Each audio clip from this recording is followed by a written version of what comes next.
Hey everybody, welcome back. Welcome back to Generation X Nation.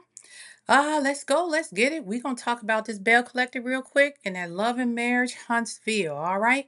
Bell Collective was a pretty decent episode, nothing exciting. Um, Before we get started, thank you to all of my new subscribers. I love it. I love it. I love it. And as always, I get back to you when I do have the time, but I always make sure that I do get back to you. Now, with that being said, I need probably another 35 more people to hit my 500. So keep spreading the word, y'all. Get to my channel, and I definitely appreciate it. Okay? Nothing but love and good vibes here. Everything on my channel is alleged, in my opinion, and for entertainment purposes only.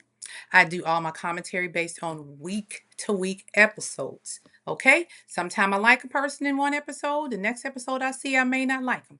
However, it's all alleged, in my opinion, and based on the episode that is aired on that particular day, and also with the understanding that they do edit these shows and we don't get to see it all. That's why sometimes I'll wait a couple of days before I actually do a video, because sometimes right after the episode airs, then the cast members and other people get on all these platforms and start trying to explain away what really happened. So I don't like to make quick judgments on stuff, and that's why I may wait a day or two before I actually do a video. All right. Now, with that being said, we're going to talk real quick about Bell Collectors. As I said, it wasn't much to see here outside of the quote funeral that they have for the Bells, and then the Cliff and the Glenn reunion. All right. But the biggest thing on the episode was definitely Letitia and Glenn sitting down at dinner and having their conversation. So let's get started. The charity event, I got to give Latrice her props. It was absolutely phenomenal. She had a lot of heavy hitters there. The Bells showed up, the ones that could get there on time, Marie. And Marie did bring some donations when she got there, so I guess they can use it for the next food drive that she does. But it was really, really good.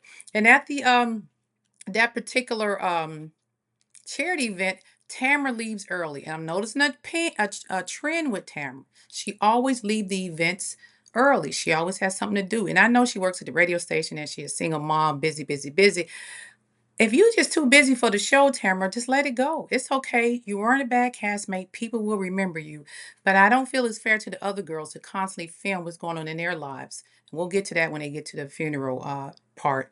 But yeah, you need to stop exiting so quickly. But on the plus side, she said her dad is doing good, so we're kind of happy about that. Now, Cliff, Glenn, and Cliff, Glenn,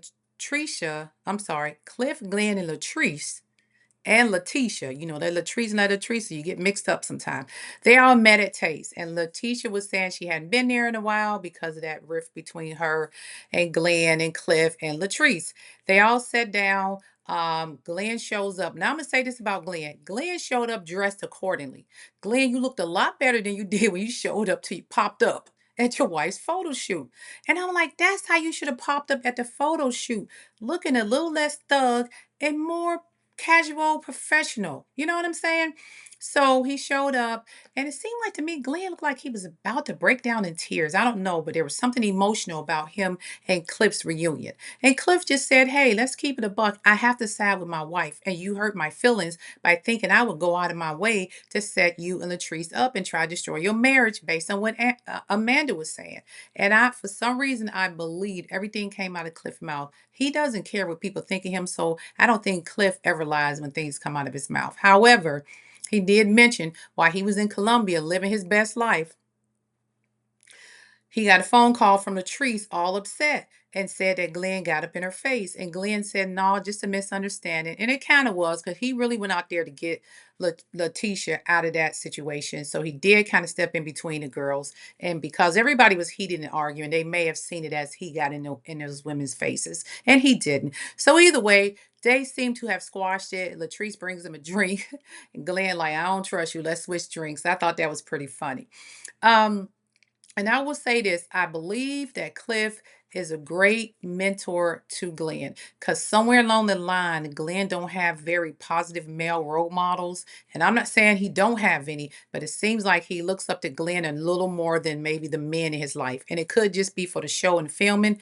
But I think if he, I mean, I'm sorry, Glenn looks up to Cliff.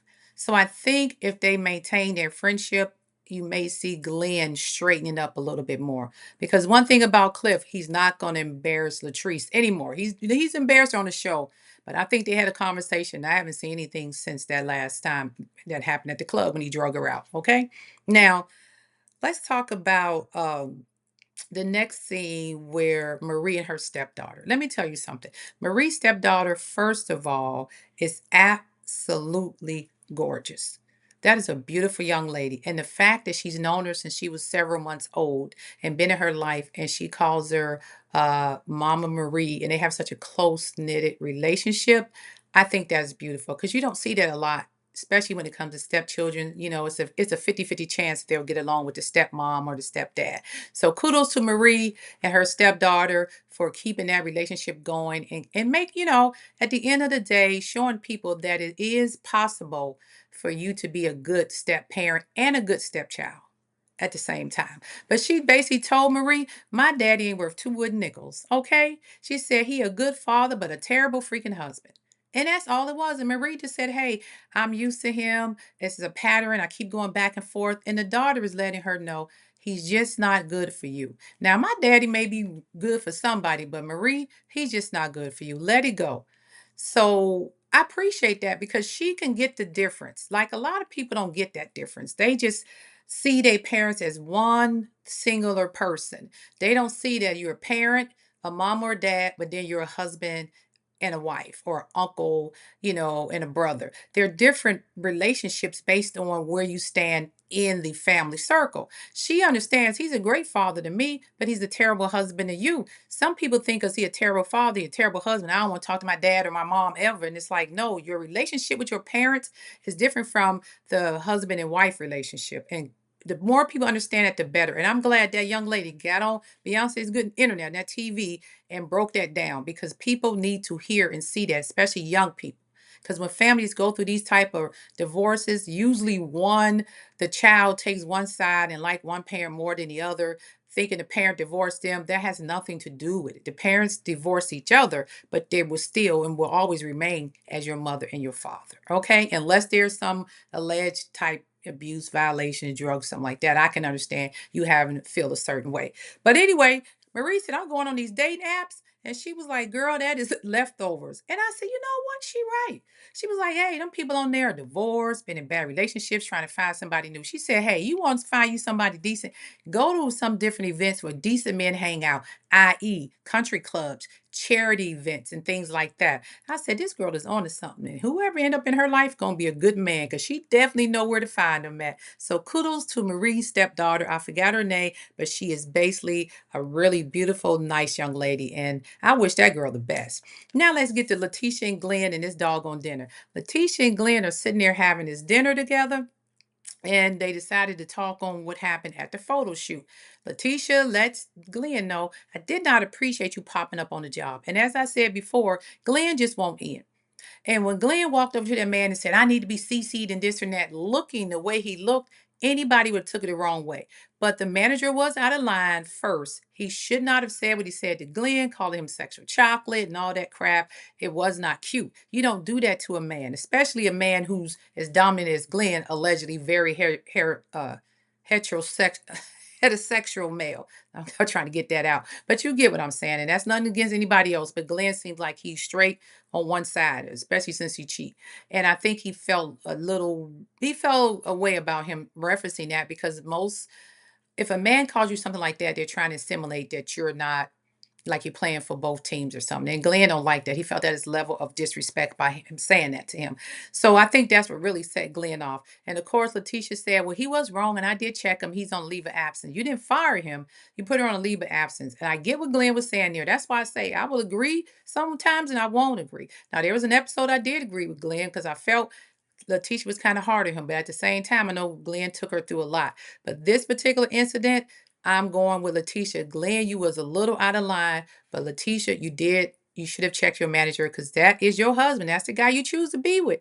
Win, lose, or draw, whether he cheat on you one time or a million times, you stayed with him. So if you're gonna stay with him and people come at him like that, knowing his history, you got to stand on business and protect your husband because you choose to stay. Okay. But anyway, um, Letitia started to, get on Glenn because Glenn is not showing any growth. He doesn't want to hear what she's trying to say. Letitia's trying to tell Glenn she's trying to move on and brand herself better. People are invested in her. She got sponsors, and you're coming up here with this childish behavior. Glenn does not see it as childish behavior. So Letitia starts talking very sternly to him. She said, I'm sorry. I want to do something better with my life. I'm sorry. I want to, don't want to stay stuck in his marriage. I'm sorry. I just won't roll over and be your wife. And when she said roll over, all I thought was Kimmy on Love and Marriage Huntsville when Maurice said she roll over and take it. I'm sorry, but that's what I thought of, right? And I said, God, I hope Kimmy's watching this because Letitia said she ain't rolling over no more. However, Carlos King and his production company did everything they can to emphasize that moment because every time she said, I'm sorry, that sound effect, like boom, boom, and the video shaking a little bit just threw me. I said, now look at these, whatever. Anyway, Glenn said he does not care what Letitia's trying to do. Glenn, she said, I am trying to, you're worried about what I got going on. You need to be protecting my heart. I'll protect my brand. And Glenn did not care. Glenn said, I want my old wife back. Want our old ways of the world. Glenn is stuck wherever he's stuck at. And Letitia is trying to use this platform and elevate herself to the next level. And Glenn is not trying to grow along with her. And when you in a marriage or relationship like that, where one partner is stuck and content and the other partner wants to move forward in different directions, it usually ends in some type of rift or breakup. I don't know if that's going to happen to them because Letitia talks a lot of trash and she's been doing this since season one and they even split for a while, but she keeps coming back to Glenn. So we'll just have to see what she decides. I don't know. If I was to say next season she'll be with Glenn, that's a 50-50 chance. She may be getting tired. I don't know. But if the show keeps continuing and being as successful as it is and Letitia going to get success, then she may try to leave Glenn. But beware because all the success that you're achieving now, it's called community property, Letitia. And if you piss Glenn off, like most of us have seen in these different celebrity weddings, and you try to leave, he gonna take you to the bank because he gonna want half of everything you got because he's pissed. And that's usually how it works. He's a man now, but trust me, if it ever comes down to divorce and finances, he gonna act just like a woman and take half of everything you got. And then y'all will be arguing back and forth about that on the internet, which we don't want to see. So please don't let it get to that, okay? If you're going to stick with Glenn, go to some freaking counseling and get somebody who can tell Glenn you succeeding is not nothing against him. It's something for both of y'all benefit from it. The more success you achieve, the better the family the better the family gets, the more things you can provide for the family, the better house, the better car. Glenn gets to revel in all of that. And he's not understanding that because Glenn is a simple man who said he believes in traditional marriages stuff and he just wants to control. And if you go out on your own and get it on your own without Glenn, he feels he lost control of the plot, which is you. And he liked you all these years being able to control you, like he said, with the finances and the deed. And now he sees that he don't have to do that because you get a little check from the show. You also got your brunches that you do, and you also do the bail bondsman stuff. So you slowly moving away from him financially, getting your financial freedom. And I think that is scaring Glenn. And instead of Glenn being scared, he needs to get therapy and realize when you win, the whole family wins. And we got to stop with this masculinity roles. I'm the man and you're the woman. That was good 50 years ago. In today's society, it just don't work like that anymore. Let your wife go out and be great.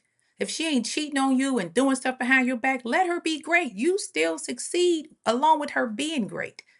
You get to benefit from it. The whole family gets to benefit from it. Because if it was you, I'm sure when you tried to be that rapper that you was the first season, she was supporting you and we all heard you rap. I don't know why she even gave you the dream of thinking you could rap, but I guarantee she stood beside you while you was wasting money on studio time.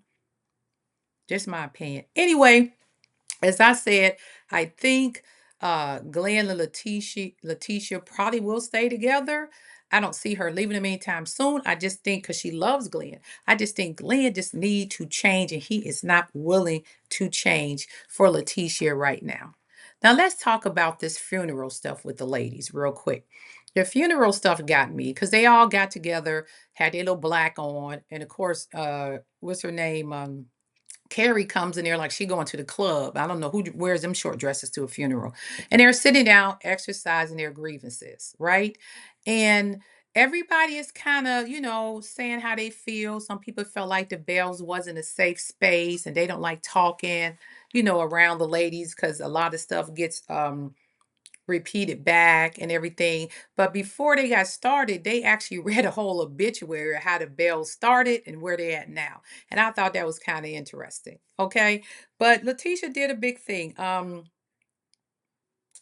Marie and Carrie gets into it as usual because she keep asking Marie about her relationship and all of that. And Marie is like, stay out of my business. You are literally my biggest fan. And I'm starting to believe what Marie says because Carrie, you do get a little nosy.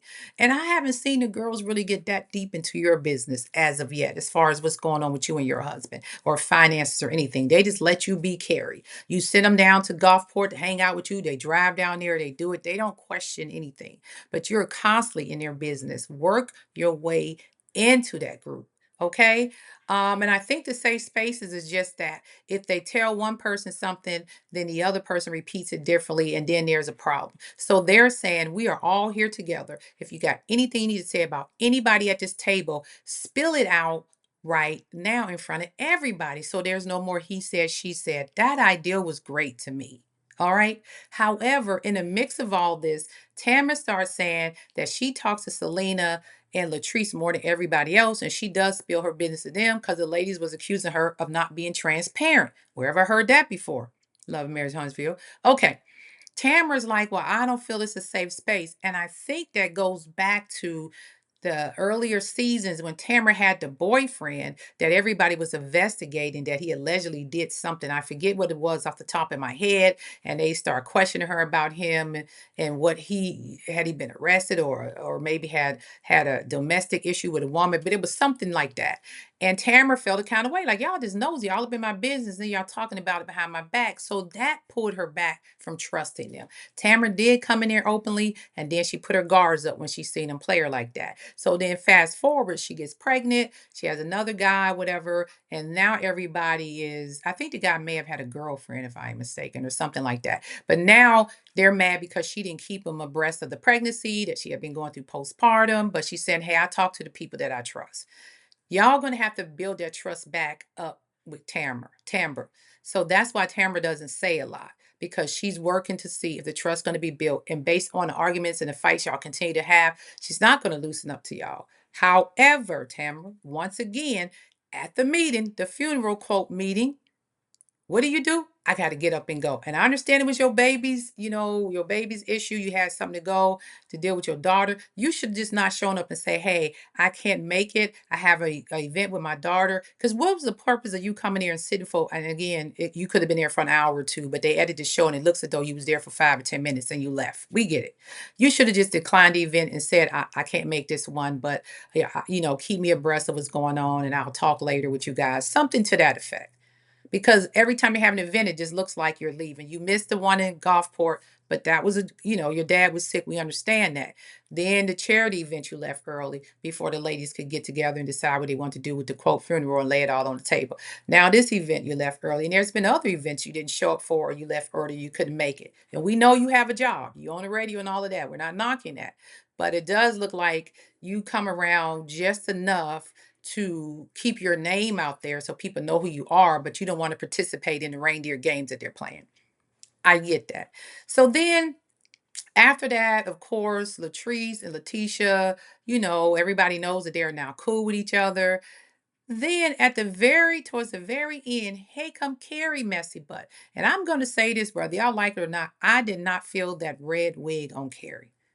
Carrie confessional outfit and hairstyle looks great. She looks absolutely gorgeous in her confessionals. But that red wig, I don't know if it's for the humidity in Jackson, Mississippi. I've been to Mississippi. I don't think I've ever been to Jackson, but I don't know if it's because she has a natural hair and it curls up or something. But that wig was horrific. You got Latrice sitting there, who is the wig goddess down there, okay, and the restaurant goddess, and your wig look like that. I ain't even knocking the color. The color was okay for her, but the wig was awesome. To me, it was awful unless she just didn't have it on wrong or didn't brush it right or something. It just didn't look good to me. Carrie, you could have did better with the wig. All right. But she says, so, uh, well, I don't know how to say this, but since y'all saying being honest and truthful, Selena, there's rumors about Mike having a baby. Carrie, why do we need to bring that up? And I get it, but they literally down here making waves, trying to solidify the sisterhood and get back in good graces. And you bring up garbage. You bring up garbage, which you're going to see next episode where it maybe was something that was shown on the internet or something like that, and you brought it up. Carrie messy to me. I like Carrie, but Carrie is very messy, very messy. And I know y'all had to find replacements for Akeisha and so Gucci. What happened to that dentist lady that used to be on there? She bring her back. I mean, she was a little messy, but Carrie, really? Right before this girl getting ready to get married? And then Selena said, I know that's not true because I'm not dealing with no side babies. Okay? And I'm just saying, once again, Letitia, she letting you know I ain't rolling like that. You have a baby on me, we ain't stand together. Now, Glenn didn't have a baby, but he sure took a DNA test. And again, Love and Marriage Huntsville. Martell had a baby. Everybody got on old girl for leaving. Nobody wants to sit around knowing, looking at the results of a affair or a cheating husband in their face every day. And that's nothing against the child because they're innocent, but that is a reminder of the hurt and the pain that the person caused. There are very strong, strong, strong women out there who would deal with it, but a lot of women just don't have that type of strength. That's all I'm saying. And with that being said, this Generation X Nation. Oh, I'm sorry. We're going to do a Love and Marriage Huntsville real quick, and then I'll end it because I ain't doing another video. All right, now let's go on to Love and Marriage Huntsville. Now, this particular episode was all about Destiny. All about Destiny with a little bit of Scott's thrown in there. But noticeably missing again was the Fletchers and Martell. So it seems like anybody that's connected to the old castmate, scenes are getting cut and cut. If you're not close and friendly with the Scots, your scenes are getting, cut or shortened, or you don't even have a scene at all in that episode. That's odd to me because the Fletchers is a very dynamic family that I need to see more of. Who I don't need to see any more of is Ken and freaking Trisha. I'm over them. Ken, either you stay or you go. But keep us out of the group chat. I'm tired of that dysfunctional relationship with you and Trisha. It's crazy. Trisha, look, admit to the world that you are afraid. You still have some feelings for Marquez, even though you mad as hell at him. In your heart, you still have that high school puppy love because he was your, guess, high school sweetheart. Ken, big chocolate, gym rat, whatever, you are the guy that women, well, I won't say men like to call simps. And I'm not saying that's what you are, but you're coming into this relationship, playing stepdaddy, paying all the bills, living in this lady's house. And she hasn't committed to you. And to me, you're just a convenience for her right now. And again, I'm judging what I see on the screen. Now, y'all could be happily married together right now, but the way it airs to us, it's like, stop using Ken. I don't even care for Kings. I don't like the way he came in there and treated Marquez and took over his family. I didn't even like none of that. But at this point, Ken, you just getting what you deserve. Stand up for yourself. You can love Trisha. I know you do, but you got to accept the fact that at this moment, you love Trisha and Trisha may love you, but Trisha's not in love with you.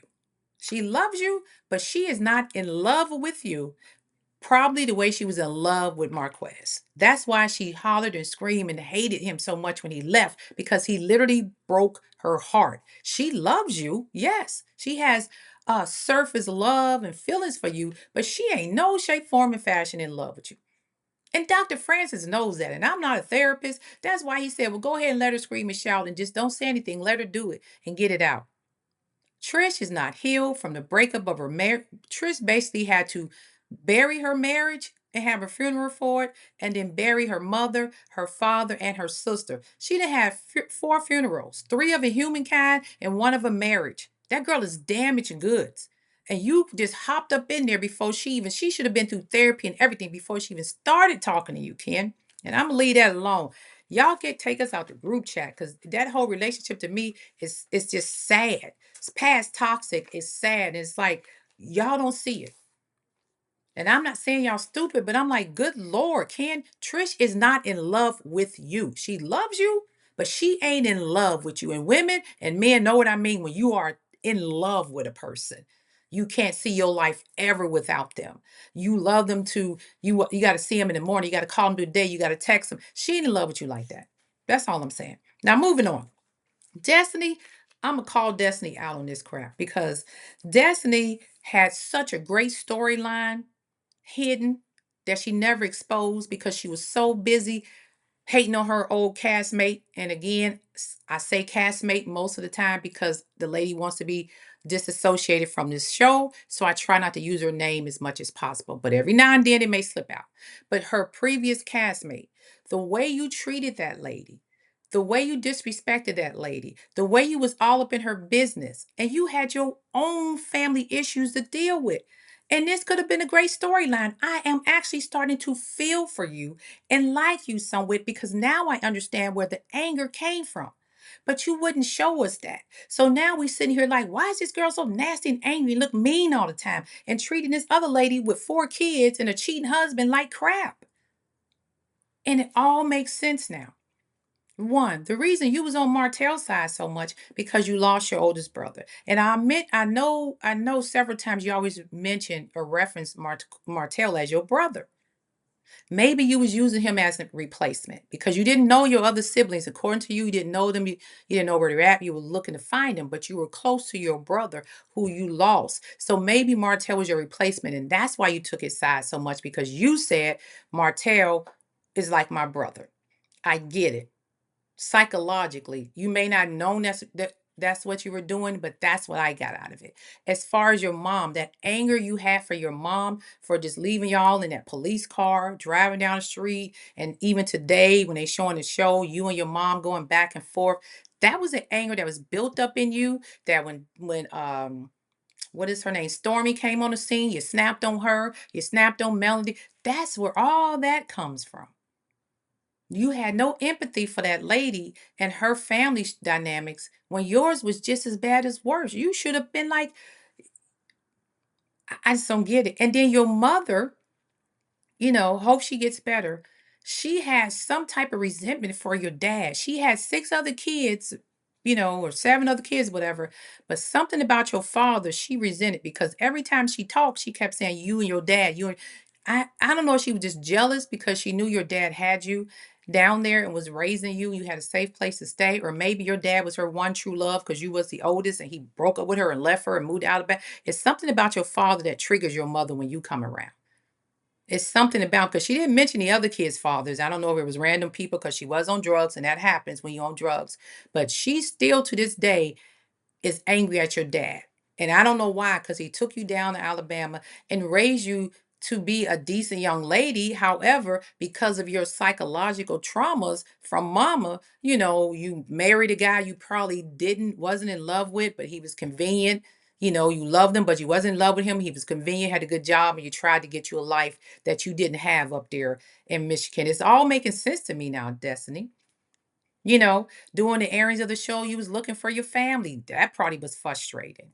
I don't know how many times you went back and forth to Michigan because I don't remember if you ever filmed that. But good Lord, I understand it now. And you got all this hurt and pain built up inside of you, and you push it off on somebody else who's actually treating you as a friend slash sister and helping you out as far as helping paying your bills and everything else. And you pushed that person away for these two ladies who half-ass like you. But y'all got to do a show together. So you got to be one team, one fight. But you get in the confessionals and throw shade at each other. Nothing like a true, genuine friend. And I think your ex-castmate was a true, genuine friend to you. But hey, y'all all bonded in the hatred of one person. That's basically what it showed up, what happened there. But anyway, I understand your mom, and I know it's hurtful for you because you're like, um, I don't know if Miss Rhonda's changed. There she go again. People have to come to the grips.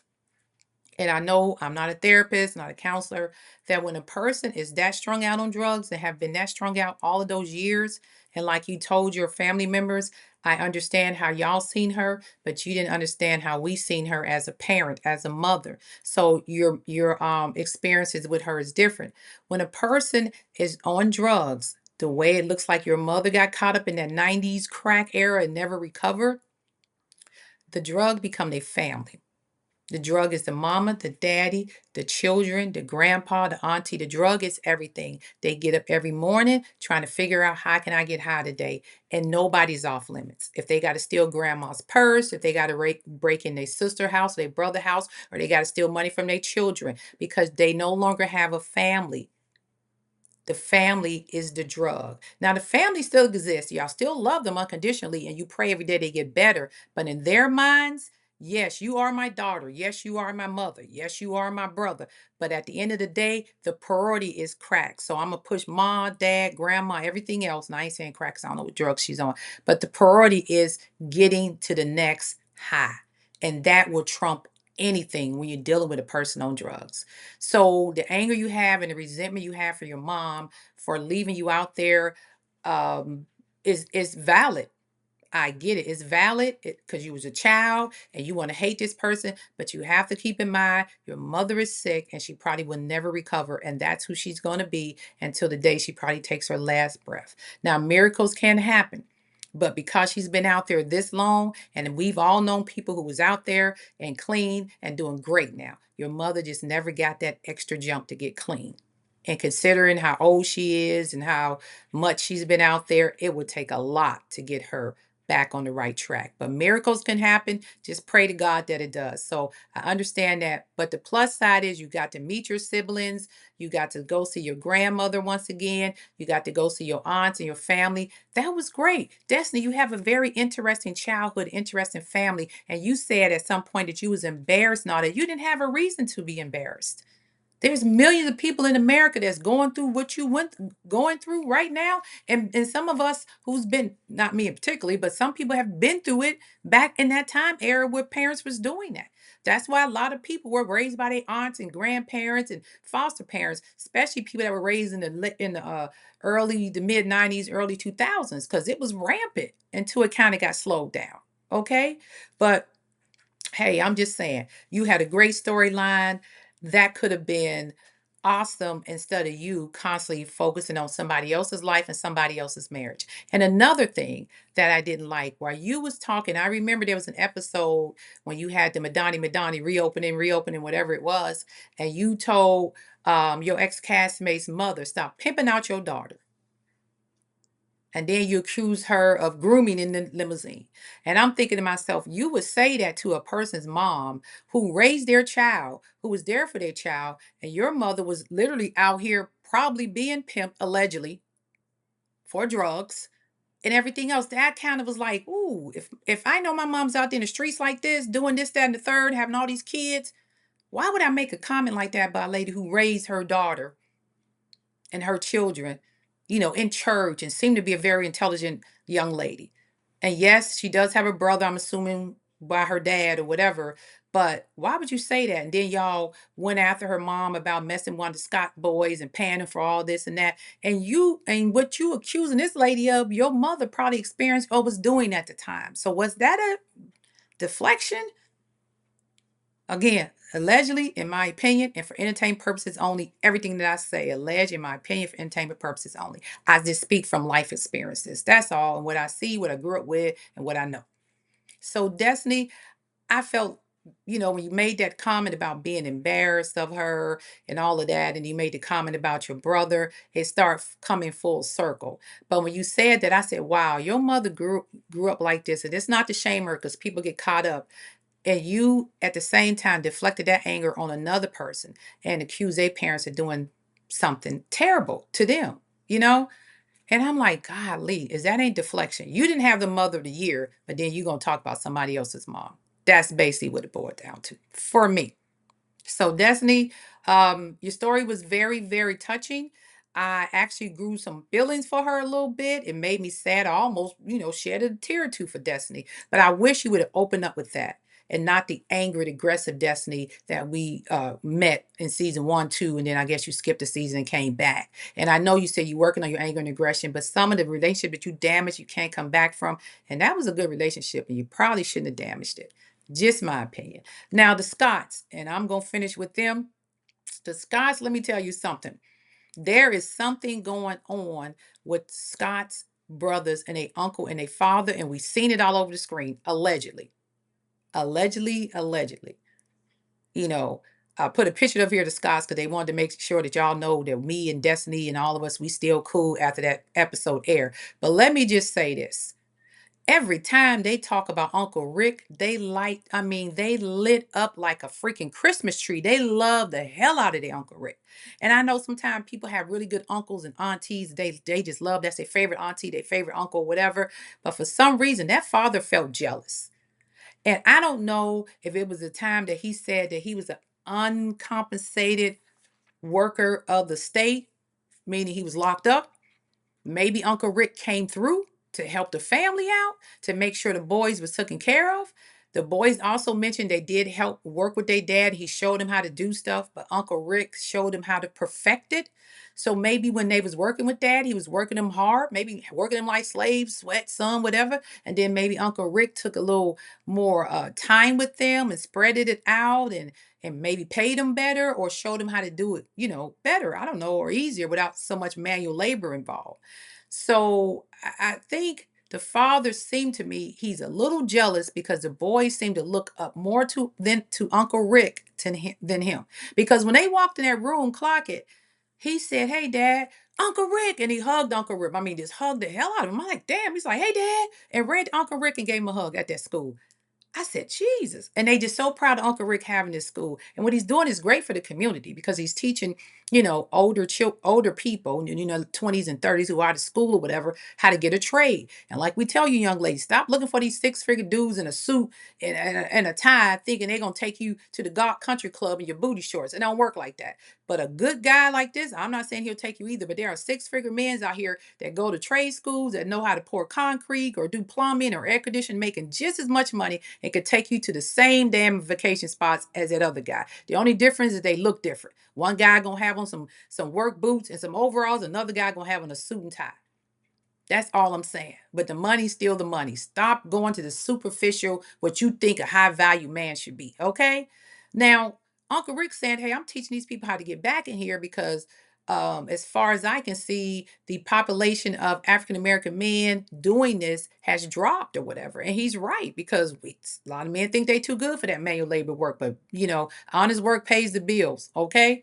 So, when the lady sat at the couch and asked him what was wrong, and he made that little statement about his family business, and then he started talking about um, putting your work ahead of your kids. And I think that's what he was talking about, putting the work ahead of the family. And he thanked the girls from allowing him to come down there and experience some of the family milestones together. And I guess he's trying to relive it through the grandkids. I think what he was saying in cold language, allegedly, is the time I spent in jail was away from my children. Uncle Rick must have stepped in because they really love Uncle Rick. And then when I got out of jail, all I did was work, work, work, and push them into working. And I never formed a bond or really, really good relationship with my sons. So people think, oh, my sons is working with me together doing this or that. But I think he was kind of alluding to, I didn't go to the baseball park with them and take them to the games or just sit down and take them fishing and have conversation. It was, our bonding was at the job site. I think that's what he was kind of saying. Don't put your work ahead of anything else. And I see that in Maurice, not so much Marceau. Maurice, because Marceau got his son in college, and Maurice is with Monster, like, do this, do that. Remember, we're going to be in boot camp for this and boot camp for that. And it was good for me. And I'm like, y'all not close to your dad. So you think that type of parenting that you learned from your dad is going to make you close with Monster?